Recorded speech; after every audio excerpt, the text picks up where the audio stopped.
Hi, I'm Victoria Santospago, and I'm here to answer some frequently asked flute questions. I asked my Instagram channel, what are some questions that you have about, what did I say? What questions do you have about playing flute or being a flutist?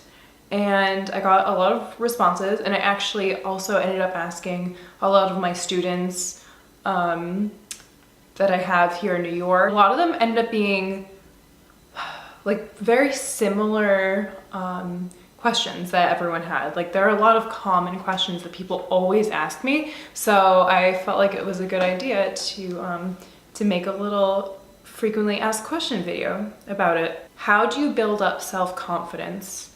I get so insecure with my playing sometimes. And the person who sent me this question it's Ezria Darlings. This is actually a really hard one because building self-confidence is such a big task, and I don't think you're ever done with it. And as confident as someone might look in performance, they could be really like absolutely terrified too. So I think for me, I feel more confident when I know the piece I'm playing really well, and it's to the point where it's, you know, memorized, or nearly, I should just say memorized. Because if you know what you're playing, it takes away some of the worry that, like, you know, oh no, I'm gonna play a note wrong, or I'm gonna miss something completely, or if you have a technical concern in your piece, like a trill of some sort is like really hard to play fast. If you have all that stuff really worked out, you're gonna feel really confident. But then the other side of it is learning how to kind of be an actor. Musicians, when we're on stage, we're actually really acting. The thing to do, I guess, is to experience being on stage and playing in front of people as much as possible. And also another thing is to record yourself. When I record myself playing, I notice a lot. I notice I do like crazy stuff with my eyebrows. Like I know I like, you know, there are faces you make when you're playing that you don't actually want anyone to see. But it's good to be aware of how you look so that you can give off like a confident persona. And part of that is learning how to like carry yourself in real life too. All right, next, OVRT Edge. Okay, so this question is, how do you work on stabilizing the head joint or lip plate on the chin? I have a student and it always seems to be moving depending on what she's playing. Students that I get, like beginners, often have this as one of their first, you know, issues that I work on with them. The flute actually has 3 points of balance. You know, there's actually quite a, I can just hear, what is it, flute forum right now. There are a lot of arguments that flutists have with all of the technical stuff. So here we go. So your thumb should actually be closest to under the first key here. It should be like right under, or a little bit further this way. If you relax your hand, your thumb ends up being right next to that first finger. So that's how you know. Another balance point is actually like your left index finger. There's like a little space right here that the flute needs to be cradled in. If you don't have that point right here, it's really hard to balance anything. But when it comes to your face, I prefer to have my flute lower than most people would put it. And this is so that I can get like a variety of tone colors, and it's more of an open kind of space. It's more relaxed to have it a little lower. I just like the way it sounds. So this is where it rests.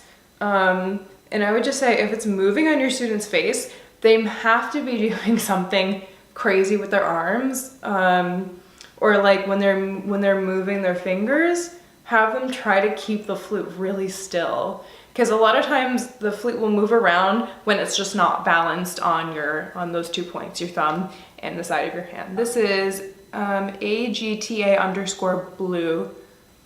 How do you keep a steady tempo? So I like Pro Metronome, and I paid for whatever the full version is because I think it's awesome. And this is not, it's not an endorsement. I'm not trying to sell Pro Metronome, but like this thing is really great.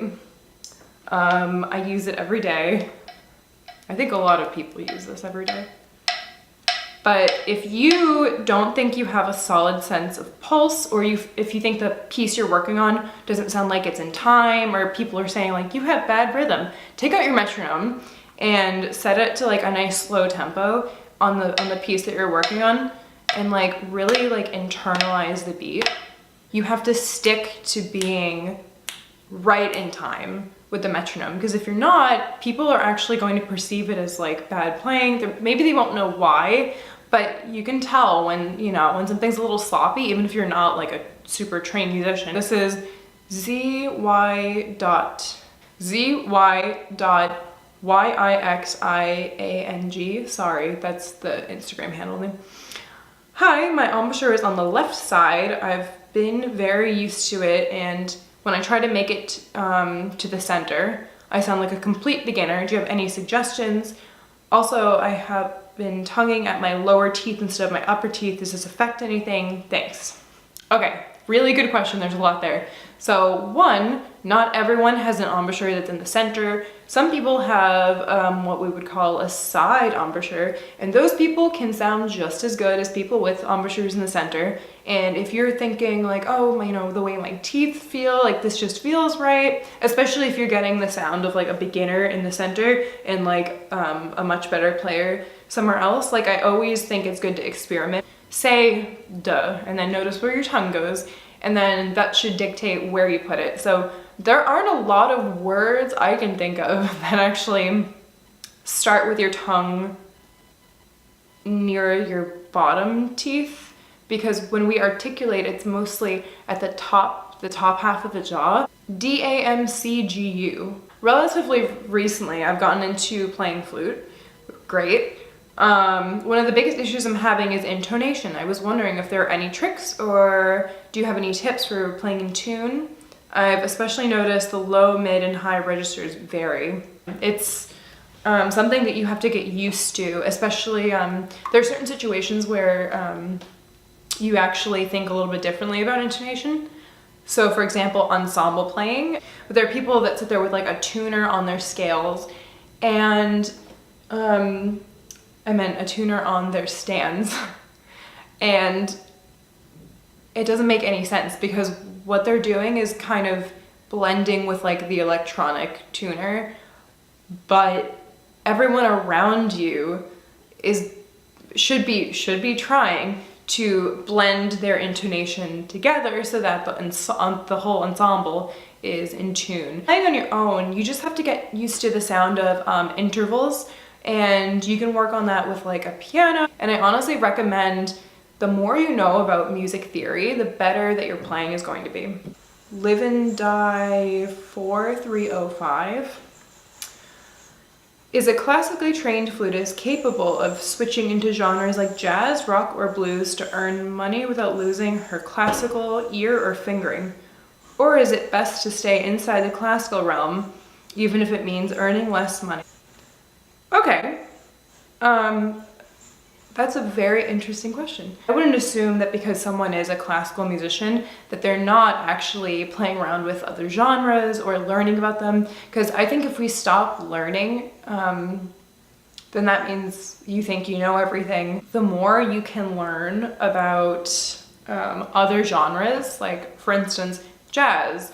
Like I am trying very hard to learn more and more about jazz.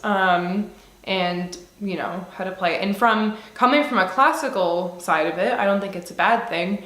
And actually there are a lot of things that I know from classical playing, like scales that we practice like crazy, that help a lot in jazz playing. And there's not really such a thing as like a classical ear that can be like tainted by the jazz world. Like it doesn't work that way.